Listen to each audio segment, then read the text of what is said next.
Hello, hello, hello. Back again because I can't stay off the internet, y'all. You know that. So much fun. We're talking about pregnancy. Why? Because your girl is preggers.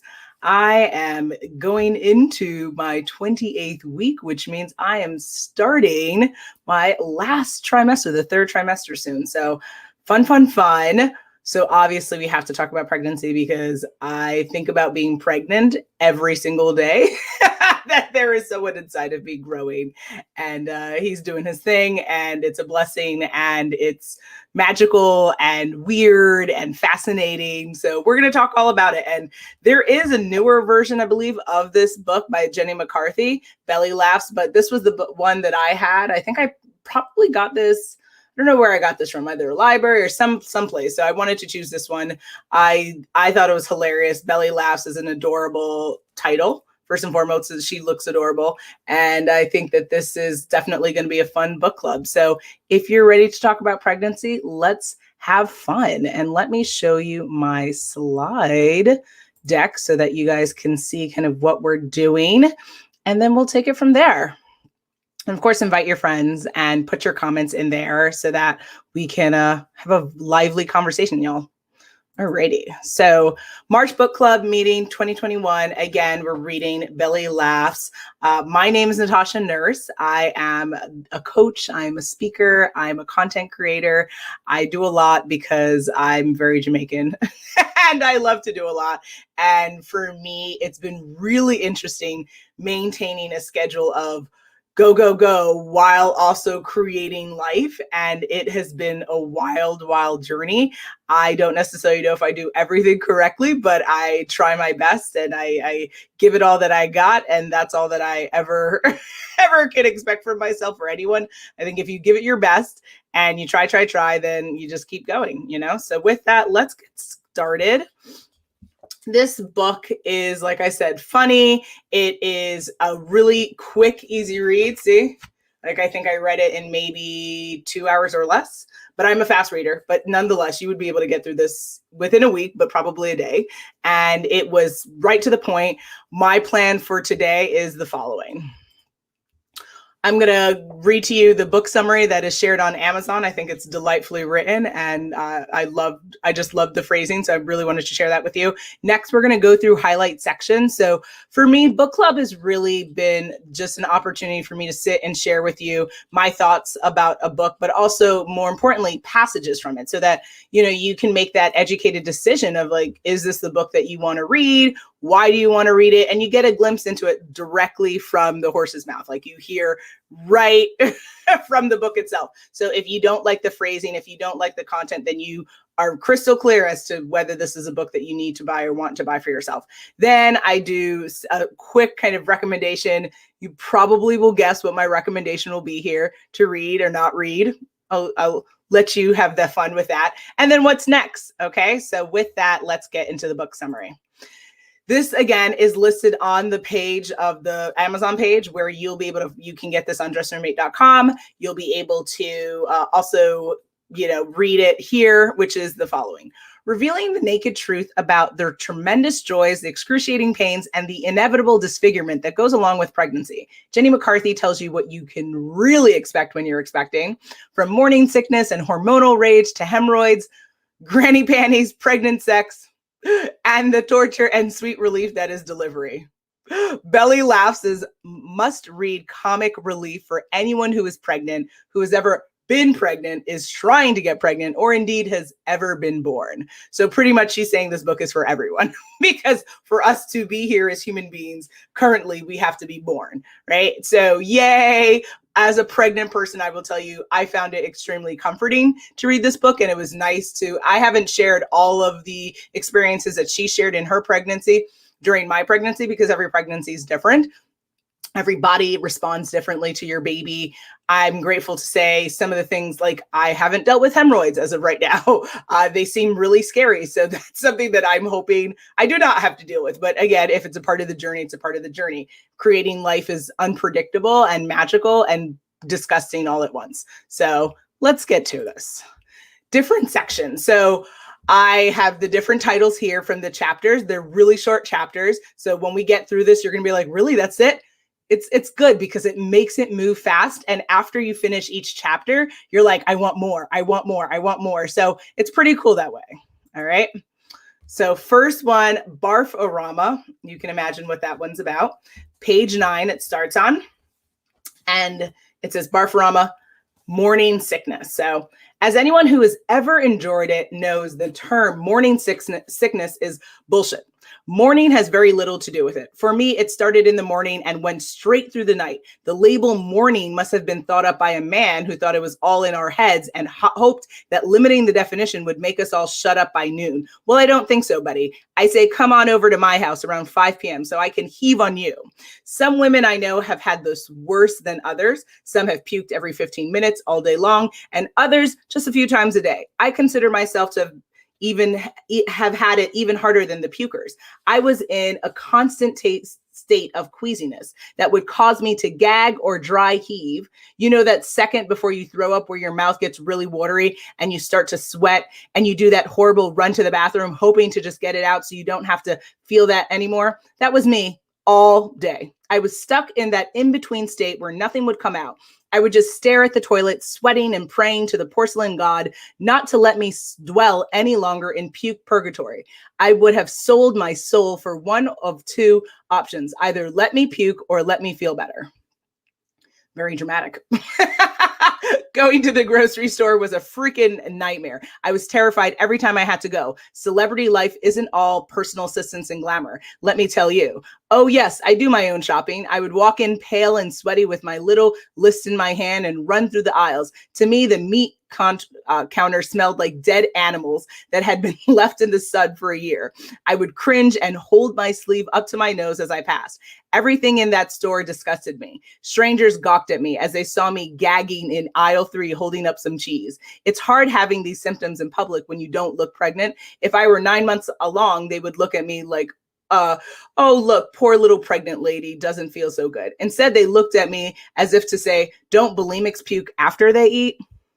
Television food commercials killed me. I loved them for cravings later on, but during this early stage, I turned green when I saw someone eat a greasy cheeseburger or some hamburger helper. Speaking of green, if any type of vegetable or salad was in my vicinity or even talked about in passing conversation, I would feel the need to eliminate the healthy little bastard. Everyone always talks about eating healthy for the baby, but the only healthy thing I ever got down in 9 months was an apple. I was worried my kid was going to come out looking like a chocolate chip cookie. Health food disgusted me. You'd think with all this aversion to food that I would lose weight during this period. Nope. Instead, I gained a lot, probably because the only thing I could get down was an entire loaf of white bread every day. As I would later find out from asking around, the people who do lose weight during morning sickness eventually catch up to us fat pregnant women later. Fair's fair. So if you succumb to becoming best friends with your toilet, don't fret. Just remember you're not alone. All women are right there with you, holding your hair up, cheering you on. For most of us, it all passes in a few long months. The max is 9 months, I promise. Was that not delightful? Delightful, delightful, delightful. I would say contrasting. Do I suffer from morning sickness during this pregnancy? Absolutely. My son had me puking. I don't want to say nonstop because I know that other pregnant women have had it harder, but I would say I was puking between 3 to 4 days a week, between 1 to 3 times a day during that first trimester. Now that I'm finishing up the second trimester, I would say my morning sickness went from the first trimester into the beginning half of the second trimester, and I haven't puked for over 6 or 7 weeks, maybe even longer than that. So thankfully, I've been able to keep down food. I completely agree with her. Certain smells, for me, it definitely was a smell trigger. If I smelled certain things, I can't even do like face masks because the smell just makes me super nauseous and I'm afraid to puke because I don't want to start that again because I don't necessarily get the drive heaving thing, but for me, puking is super dramatic. I mean, talk to my husband, he'll be like, everything with you is dramatic. But I don't dry lie to me. It just happens. And so when I puke, it's like it's like a whole like vocal orchestra. It's really wild. It's really loud. It's really disgusting. And then sometimes if I have no food, like right now this morning, I was like so eager for this program. I haven't eaten anything. So if I were to puke right now, it would be like bile. So it'd be like super painful. It would burn my throat. So, ugh. Next section, guys. Psycho Chick, page 15. This one, this spoke to my spirit, so I'm excited to share this. Parentheses, hormonal rage. If I had been offered a movie role when I was pregnant, I could have played an amazing psycho chick. The first trimester is when Jenny Cuckoo in the Head first showed up for work, and she honestly scared the crap out of my husband. And she scared the crap out of my husband. He thought he had lost me forever. And I've thought I'd lost myself. The thing is, when you're saying is crazy, you are very aware that you're screaming and the veins in your face are pulsating, and it's all over something as stupid as running out of mayonnaise. But knowing that you're being crazy and doing anything to stop yourself are two very different things. Case in point, one particular evening, I was sitting on the couch enjoying a warm cup of tea. My husband decided to join me in my tea drinking. We almost sound like an English yuppie couple having a cup of tea. We are so not. We had probably just run out of cherry Kool-Aid. Anyway, he walked into the kitchen and began to read the tea box. He proceeded to tell me in an alarming manner that the tea I was drinking was loaded, all capitals here, with caffeine. Well, I'm sure you've all read how caffeine is bad for pregnant women, and I had too, so I started freaking out. He continued to tell me how much caffeine the tea had. I told him to shut up because I didn't want to hear it. To wind me up, he started shouting that the tea had more caffeine than any other tea in the world. I closed my ears, interesting, and started screaming for him to shut up. He saw that I had steam coming out of my nose, and he was clearly getting a kick out of it. He continued to taunt me, and Psycho Chick simply emerged. My face turned beet red, veins popped out, my teeth started grinding, and my eyes crossed. Stop telling me how much fucking caffeine I just drank. I'm already afraid I just killed the baby. This is from the book. This was not me. I just want to be crystal clear for anyone coming in. So guess what my darling, understanding husband did? He kept on going.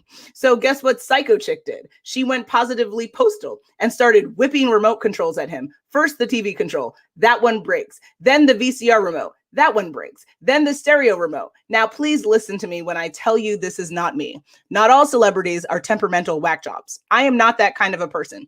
I've never thrown anything, but all of a sudden I'm Joan Crawford with a really bad bleach job.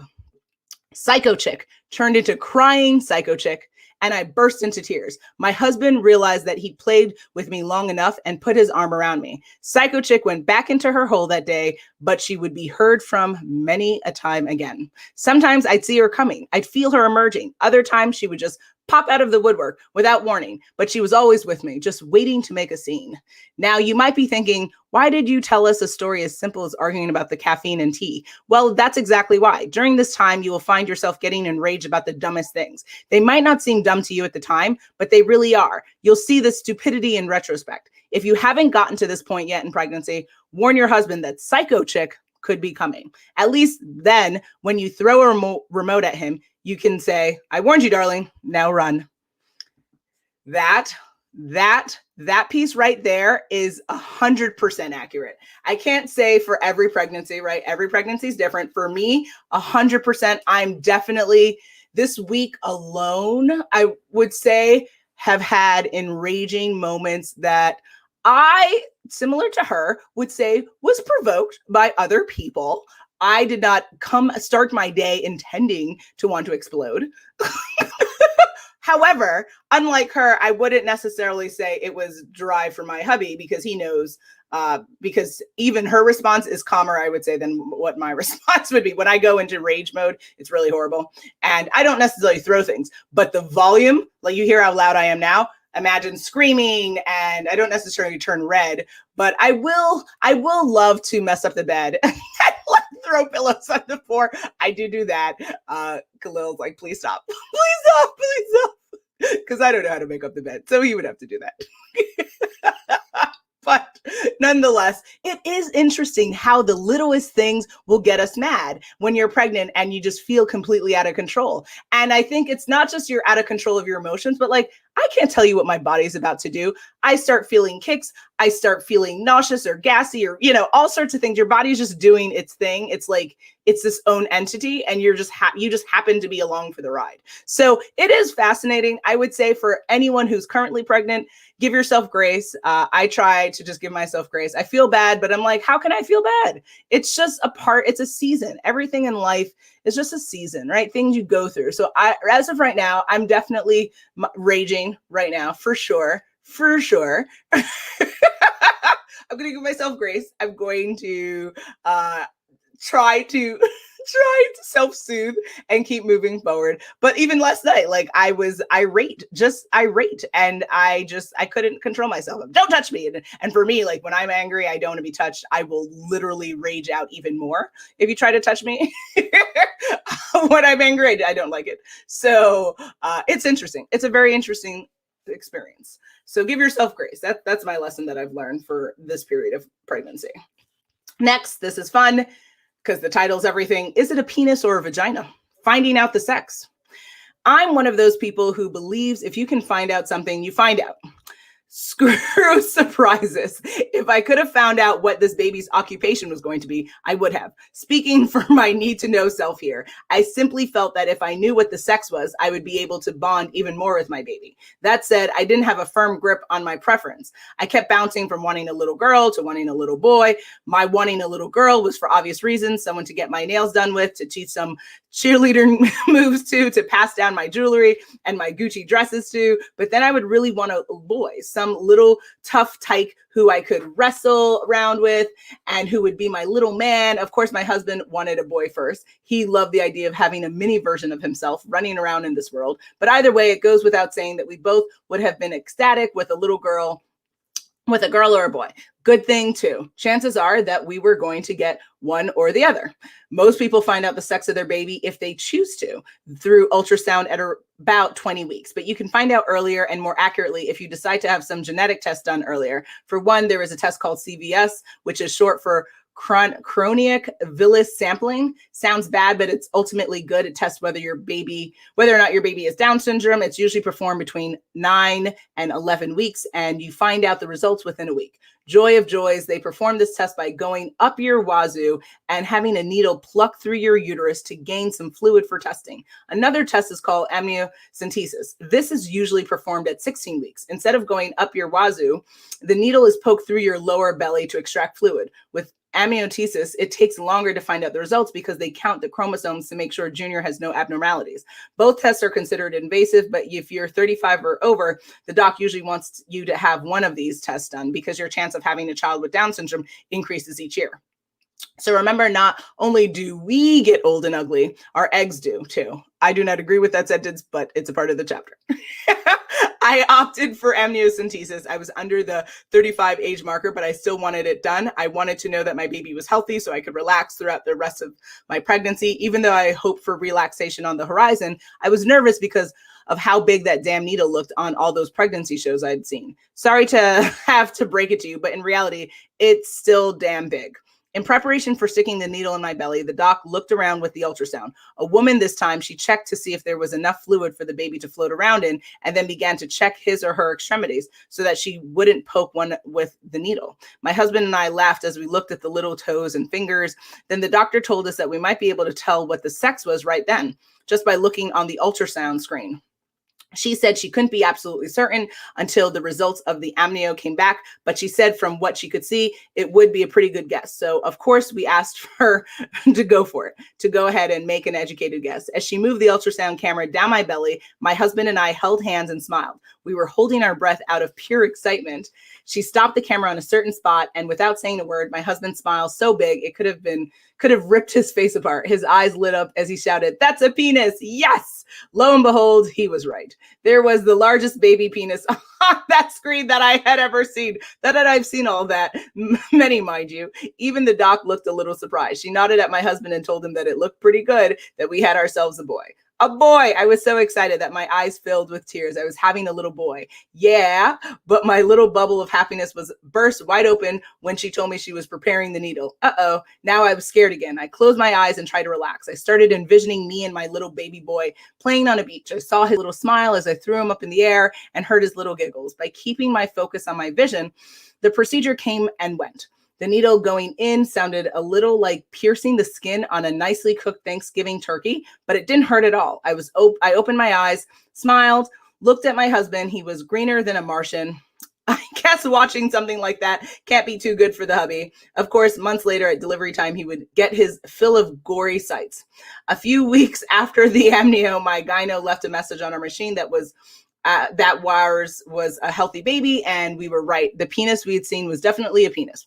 A little boy was headed our way. I have to imagine that the joy of finding out your child's gender would be just as powerful if you were to find out after all the pushing and grunting of delivery. But to this day, the memory of the moment we found out is deeply etched in my mind, and imagining him as a him for months thereafter was a luxury I couldn't have traded for the world. Completely agree. Oh my gosh, so much content to get through. I love it. So same here, guys. We found out our boy was a boy on the ultrasound, similar to Jenny McCarthy's experience. Actually, the tech was looking on the sonogram, and unfortunately through COVID, I've had to go through my appointments by myself, which has been really sad because it's like, you're hormonal, pregnant, and driving yourself. And I like do morning, like really early morning appointments, like 6 and 7 in the morning. Because I'm Natasha, that's just who I am. And going and by myself and having to sit there and like waddle, because I definitely waddle at this stage. I mean, I pretty much have been waddling for weeks, but it is what it is. And when she saw that it was a penis, that he has a penis, she also was like, whoa, oh boy, is it a penis? And it was really mortifying to be by myself to deal with that, because it's like, he doesn't have clothes. He can't like hide his, his Netherlands. Like it's not like he's trying to be indecent. I mean, it's just kind of crazy. So 1,000% he's a boy. I can't wait to tell him that story, because to her point, when you find out early, it allows you like, yeah, I have dreams of me and him hanging out. I'm really excited to play games. I have siblings, but I grew up by myself and I didn't really have anyone to play games with. So I tell my friends all the time that like, I can't wait to play Candyland and Monopoly, and I just got Jumanji to play with him just because I just want to play games. So there you go, guys. There you go. But boy, oh boy, when you find out the gender and there's a giant penis on a screen, it's quite remarkable of an experience. Moving on. Page 53, Freddy Krueger ain't got nothing on me, dreams. I've always been one to have wild dreams, but no one told me how bizarre they could be when you're pregnant. Throughout my life, I've always written down my dreams and looked their meaning up in a dream dictionary. Well, by golly, they don't really have anything that falls under giving birth to a green, slimy cocoon that wiggles and flies away. Desperate to find deeper meaning, I looked up green, but I'm pretty sure that having great pleasure with simple things doesn't really apply. So far, this pregnancy had not been especially pleasant, nor had it been simple. Whacked out green dreams aside, I had one reoccurring dream while pregnant that I still get a kick out of. To this day, when I think back, I smile, and dream, dictionary definition or not, it's clear to me that it was a dream about looking forward to motherhood. It's going to sound weird at first, like all dreams do, so just hang in there with me. Here goes. I would dream of lying in bed, sleeping or resting, feeling a bit lonely and sad. I would grab a medical tool which resembled a razor blade and just happened to be nearby, and perform my own C-section. I would pull my baby out and play with him right there in the bed. We would talk and giggle, and I would hug and squeeze him. As soon as I would start to feel like this, I couldn't possibly be good for him. I would put him back in my belly and sew myself up. I had this dream and performed this delicate operation throughout my pregnancy. Sometimes my baby had no nose or ears, and I would sort of freak out, but for the most part, I would look forward to the dream. I felt like I was getting to know my son before he came out into the world. One time I dreamed of him as an older child, like 7 years old. I dreamed he came running into the bedroom while I was sleeping and put his little head on the edge of my bed and nudged me. I remember looking at him and smiling, thinking how cute he was and how he looked nothing like me. He was an exact 7-year-old replica of my husband. This always made me wonder, if you dream of a specific face, is that actually what your child will look like? And then I wondered, if the answer is yes, then what about the dreams where I delivered a green slimy cocoon? Who knows? Maybe I'm a psychic and was foreseeing all those diaper changes. Since I'm sharing, I'll me tell you that the best pregnant dreams are your sex dreams. Yes. In mine, when I remembered the details, I was pregnant and gorgeous, all airbrushed like Demi Moore on the cover of Vanity Fair. I love that cover. But even when I didn't remember the specifics, I'd know I'd had one because I'd wake up in the middle of an orgasm. How's that for outstanding? Believe me, this does happen. And quite frankly, I wish it happened more often. Here's hoping you get to experience it. In the meantime, keep a journal of your dreams. You'll definitely get a kick out of them when you go back and read about them later on. I would be terrified to write down my dreams because I too have really wild dreams. And I don't know if I want to revisit that. I just don't know if I'm ready for that. I'd have to like speak with spirit and see if I'm ready for that. But yes, the more salacious dreams are quite fascinating. And again, everything is at peak when you're pregnant, right? So if you get my drift, it is all very kind of very extra. The sensualness is extra. The feelings are extra. The depression is extra. Like everything. It's just another level. But yes, those sexy dreams are quite fascinating. And I too would say you wake up like, ooh, why is that over? No, which is really crazy to talk about on a live stream. But we have to keep it honest, guys. We have to be there. So we have two more things and then we're going to wrap this up, guys. High porn star. Ha ha ha. Starts on page 59. Engorged breasts. Yes. If you've never had breasts before, as in boobs that need a bra, or even if you've already got quite a rack, watch out and get ready because whoppers are on the way. You probably noticed that your breasts became very sore the moment you found out you're pregnant. Yes, it's true that what the books say. The soreness will eventually go away. Yes, but be forewarned, the sprawling balloons where your manageable boobs used to be will continue to enlarge. My breasts became so out of control and huge and heavy that I actually weighed them. I have a food scale and I just had to know how they compare to a meal. So I plopped a breast up on the little metal tray.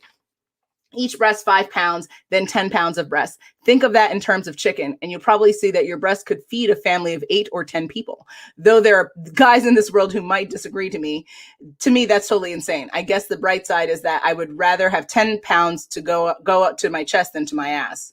I don't know about that, but not only did my boobs get enormous, but they got that way very quickly. By the end of the second month of pregnancy, I was already out buying new bras. I needed major support to hold up these new bowling balls, but I refused to buy a maternity bra because they looked like they were for grandma's big boobs. It wasn't until a little later that I gave in and went for coverage of Granny's big ass. Recall, she references page 23. So I went to the department store and tried on a 36D. Unfortunately, at that size, they all look like grandma bras.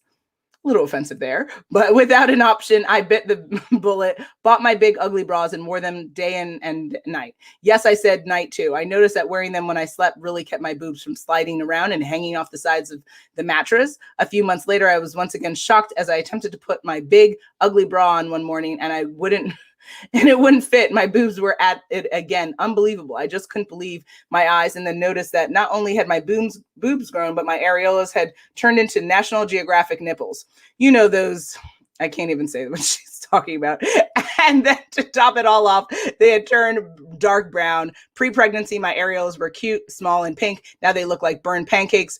I was freaking out. I didn't care if my husband was having fun with my new giant boobs. I wasn't going to let him get a look at this. I was totally embarrassed. As far as I was concerned, what I had for him to play with weren't play worthy anymore. I needed help. So where does one go to get understanding, camaraderie, and answers? Well, there's this book for you. But for me, it was off to the maternity store for a place I had wanted no part of. I don't think I could have run there fast enough. This was my new home, a place where other women walked around with giant brown nipples too.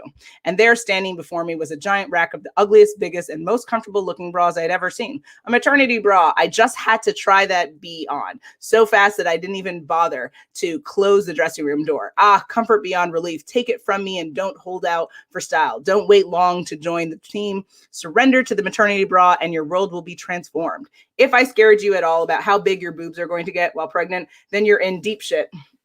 Because compared to milk-filled boobs, you ain't seen nothing yet. And it goes on and on. I'm going to stop right there just because I don't want to get too far behind in our program. But I would say yes, big boobs, crazy. I had big boobs always, and the pregnancy just made it even more crazy. I would say definitely yes to the soreness at first. Soreness goes away, growth of the boobs continue. I don't know if necessarily sleeping with bras at night have been helpful. I haven't tried that, but again, I'm kind of used to the heavy load situation. But if you're not, that might be helpful. And now to just kind of get a little bit into the last piece before we wrap this up, guys, because we are nearly over. She has a really fun section at the end of the book where it's called Let Me Repeat Husband No-Nos. And she talks about things that the husband should do. So just to go over a couple of them, and then we will wrap this up. Do not stare or gawk at another woman or compliment the way she looks. I know my body is ballooning before your eyes, but if I catch you looking at anyone but me, you'll kill my self-esteem and I might have to kill you. So husbands, cherish your wives, especially when they're pregnant. Yay, that seems logical. You might avoid physical pain. Good stuff here. Another thing that she says is really funny. Don't deny me my cravings. Your logic will not convince me that I don't need ice cream or brownies or noodles now. Even if I claim to want a 10 of sardines at 3 a.m, you are well advised to get your cute ass to the store and get me some. So for me, I love to be independent. So if I'm dying for something and, I don't want to inconvenience Khalil or something, I'm happy to get up and go and get my cravings that I need. I'm after this program about to go get some breakfast from Burger King. So, I would just encourage you pregnant ladies as well. If you're hungry and it's time to eat and your body, listen to your body, don't overdo things, but, just intuitive eating, I think is one of the best things you can do when you're pregnant. Obviously, unlike her, I would say try to have some balance to what you're eating. I too have gained a lot of weight in my pregnancy and have eaten really poorly, but I'm giving myself grace. It's a part of the process. It will not last forever. It'll move on. Next advice that I thought was funny. Don't ignore me when I'm blue. This may be more often than you think humanly possible, but remember that this is when I need a hug the most. Yours is the shoulder I want to lean on. Your shoulder I most want to lean on. So for this, I would say also, definitely the depression during pregnancy has been really interesting. This kind of ups and downs, and when you're up, you're up, and when you're down, you're down. So just again, if you are with someone who's pregnant, give the love that person needs. Again, I'm not super into needing extravagant physical, hold me tightly and dearly, yes, when I want, but not all the time. More so sit down with me, right? Have conversations. Let's watch something. That stuff Khalil's really good at. I mean, we're about 17 years in, so he knows the deal. So know your partner well enough to love them how they need to be loved, especially during the sensitive time. So with that, I think we can keep it moving. Do I recommend this book? Freaking yes. Get this book. It's hilarious. Partially offensive, but hilarious. Now, what's next? This book is really interesting. I don't know if you guys have a Savers where you live, but Rhinoceros Success. How hard is it to say that? Rhinoceros Success, 3 times over. Oh my goodness. We're going to read this for April, guys. So again, I like to pick books that are not so crazy to read. Some books are really long. I also like to mix it up with some nice, short, quick, to the point reads.